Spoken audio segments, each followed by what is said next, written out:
Dobar dan svima. Davno me nije bilo.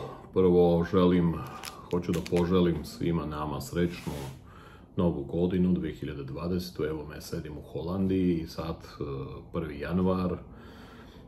Već sam imao pitanja šta će biti, kako ja to vidim, pa sada malo o toj srećnoj 2022. godini nešto da kažem. Znači, mali pogled nazad. Početkom godine sam rekao da krajem ove godine, krajem 2021. će biti uvedeni pasoši, nećeš moći u prodavnicu da uđeš ili u restorane i tako dalje bez dokumenta, bez skeniranja. Kao što vidite, QR kodovi su uvedeni negde striktno, negde nisu toliko striktni, na primjer cela Evropa, ne možeš ni da uđeš bilo gde bez tog dokumenta da si vakcinisan ili imaš PCR. Šta god da je, moraš da se registruješ. Sada, u Srbiji sami znate, od 8 sati, još uvek posle 8 po restoranima i tako dalje, moraš faktički da imaš taj dokument, ono što je bilo. Sad, šta nama donosi 2022. Prva i osnovna stvar, dosta mnogo migracije, šarolike migracije, bukvalno planeta ovako se migrira, deli se na delove, neki ljudi prelaze sa zapada na istok, neki ljudi sa istoka na zapad, ljudi traže nešto. Neki će reći oni traže mir, neki će reći oni traže ono što su izgubili. A šta je to? Naviku, način življenja. Znate, način življenja nije ništa drugo nego navika. I onda sad kad se sve promenilo, svako misli od nas da negde tamo, a ne zna gde. Udobnije, bolje, i on to traži. Oni koji imaju mogućnosti da traže, oni bukvalno sednu na avion i lete da bi se uverili ili da bi se razočarali. Oni koji ne mogu, maštaju. A da li je to tako? Realno nije. 2022. će doneti nama sljedeći korak u centralizaciji. Bukvalno u centralizaciji, ja bih rekao u socijalizaciji. Šta je socijalizacija, to sam govorio. Još jednom samo da podsjetim, to ti je onaj emocionalni dijapazon. Od donjeg do gornjeg, to je kompresija tog dijapazona. I ta socijalizacija kreće obično sećenjem, odumiranjem starih navika, emocionalnih navika. Znači, migracije će se događati, ali da li sam svet želi te migracije? Mislim, ne ljudi, država, struktura želi te migracije. Naravno da ne. Nije cilj da migriraš levo, desno, da, ajde kažem, kapital krene, tu se smanjuje, onda se povećava. Zato će biti ograničenje kretanja. Ograničenje kretanja će biti prvo u avionskom prevozu. Već mi toga imamo.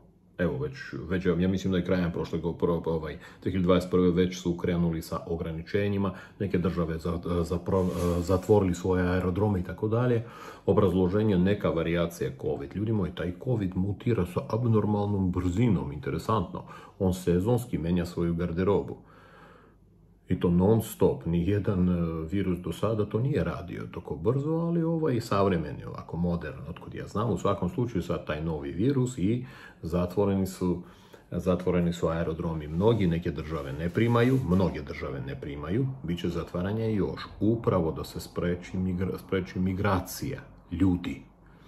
Nije cilj u migraciji, nije cilj da oni koji ne mogu ovdje sada pređu i postanu problem, hipotetički, za neku drugu državu. Cilj je navikavanje, a da sediš na istom mjestu. Sad, istovremeno, što će biti? Obratite pažnju na oni koji se zanimaju na berzu, što se događa na berzi. Sad ide apsolutno neobjašnjiv pad. Mislim, svi pokušavaju da objašnju neobjašnjiv pad na berzi. Istovremeno, svi se tresu da će dolar da padne, evo sutra će nestati, ja razgovaram sa Amerikom, istovremeno, znači cene na nekretnine rastu, cene za rent rastu, a kriptovaluta u padu. To nema logike. A gdje ide onda taj kapital? Nije valjda sada odjedanputa svi su krenuli da kupuju stanove, a kriptovaluta se nikoga ne zanima. Ne, to je trenutna stvar. Kriptovaluta će ponovo da krene. U svakom slučaju, obratite pažnju, april, maj, jun mjesec će biti financijski neki bumovi. Zašto se to radi? Da bi se generalno kapital centralizovao na par konkretnih mjesta. Šta to znači na par konkretnih mjesta? Količina kapitala ispod jastuka je ogromna. Ogromna, neograničena. Naročito što, ja sam čuo, evo sada Amerika odštampala ponovo 700 nešto milijardi, ko njih zna koliko. Kapitala ima mnogo i ti papiri, taj kapital se nalazi figurativno ispod jastuka. Znači to je nesigurna pozicija tog kapitala. Zato treba stvoriti kanale kako bi čovjek taj kapital uložio u nešto. I šta će se desiti poslije toga? Ne sada, u toku 2022. Znači te financijske strukture koje će se stvarati ili financijski interesi će generisati ogroman kapital. Ne sad, ne 22. Za nekoliko godina generacije kapitala, ovako velike generacije, omogućava realno eliminaciju kapitala. Uporedite to sa revolucijom 17. godine. Šta se događa? Na mnogo grubiji način. Oduzeli su od bogatih sve što su mogli, rasporedili, figurativno rečeno, po siromašnjima ili realno kapital je nestao. I onda svi smo onda postali jednaki. To se zove socijalizacija, na staromodan način. Sad, ova socijalizacija će ići na mnogo modernije. Hoću reći, kapital kao takav će nestati. Znači, 22. godina, to je formiranje novih financijskih centralizovanih tokova za skupljenje međunarodnog kapitala. To ne znači da će svi iz svih država skupiti na jedno mjesto. Ne, to znači će biti jedna centrala i onda sateliti po različitim mjestima, gdje će se misliti da svaki satelit radi za sebe. Nije. Ima centralizacije. Znači, reorganizacija kapitala 22. godine će se događati organizovanije.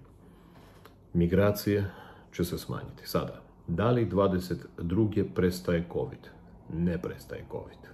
COVID show se nastavlja, gledat ćemo novi serijal COVID show.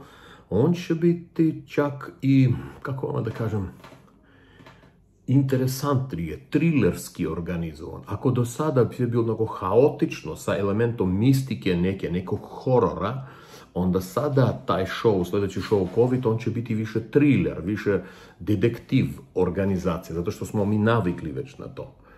Kao da kaže Game of Thrones. I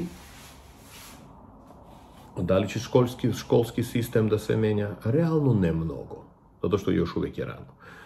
Nekad sam govorio da COVID show će ići do kraja 22. godine. Evo, 22. je počelo. Svi su mislili samo 3 mjeseca, onda kad je bilo 22. je počelo. Do kraja 22. će ići COVID show. Vi ćete vidjeti, početkom 23. ne znači da će biti sve u redu.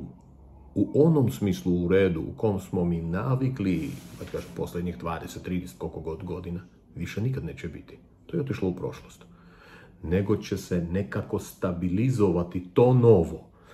Da li će biti super? Neće biti super. Biće novo, nove strukture, novi sistemi. A nove strukture i novi sistemi ne znaju kako treba da funkcionišu. I onda faktički COVID iz stanja virusa biološkog prelazi u virus dublje, socijalno, ekonomski, u nekom smislu geopolitički. Sada, 22. godine, mi ćemo imati također 2 stare i nekoliko novih konfliktnih geopolitičkih zona. Evo, januar mjesec, tek smo uključili televizor da gledamo sljedeću epizodu, sljedeći, znači, serijal COVID show. pa ćemo se vidjeti u toku 22. još više puta, možda neke titlove ću dodam. Pozdravljam, hvala.